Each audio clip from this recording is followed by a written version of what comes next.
Two churches, two histories, but one mission. We are endeavoring to help each other find that purpose, to live out that purpose to its fullest, and to do so in such a way that the focus of living that purpose is to make the world a better place than you found it. The Second Missionary Baptist Church was built in 1866, a year after some of the founders of the church were freed from slavery.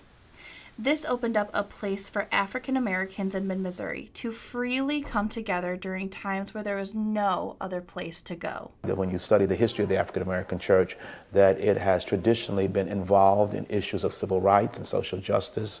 It's been a city, a place of refuge and safety in times of political crisis. Despite living in a time of slavery, civil war, and segregation, the founders used everything they had to build the church, and that spirit is still alive today. What makes this church and the history that this church possesses, what makes it so instrumental for me is the fact that freed African American slaves were able to garner their resources, that they had enough faith to believe that they could contribute to the lives and the livelihood and spiritual development of other African Americans or whomever would walk through the doors.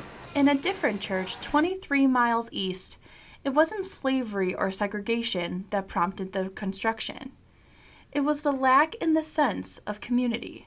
To this day, the Pleasant Grove United Methodist Church in Hatton, a village that typically has 50 residents, quadruples in size when over 200 people come to worship every Sunday morning. In the 1800s, a lady who lived in the community started with basically house church. Methodists would meet in her home, and they have what they called a class meeting. So then in about 1859, I believe, the church was built. Before this church, there was nowhere for the small town residents to gather, and now they have a sense of community and a way to make a more powerful impact on its residents. Oh gosh, I've been 45.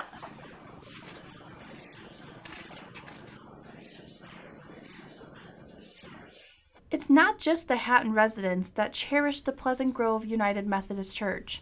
Over the years, they have established a large following spread all over mid-Missouri. We have people who come from Jefferson City, Fulton, Columbia, Avaz, Mexico area, Centray area.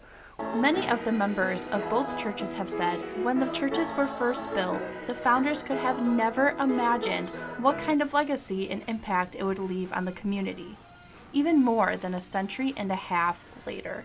Well, I like to say that our church has become a beacon of hope. And if we can fulfill that function in the community, I mean, that's a huge challenge, to be the place where people gather when there are needs and there are issues and there are things that concern us about the direction of the city. They can come here and find hope. Their doors have been open for over a century, and they do not plan on closing them anytime soon. With producers Dee Pan and Zoe Brown, Molly Dove, KOMU 8 News, Columbia.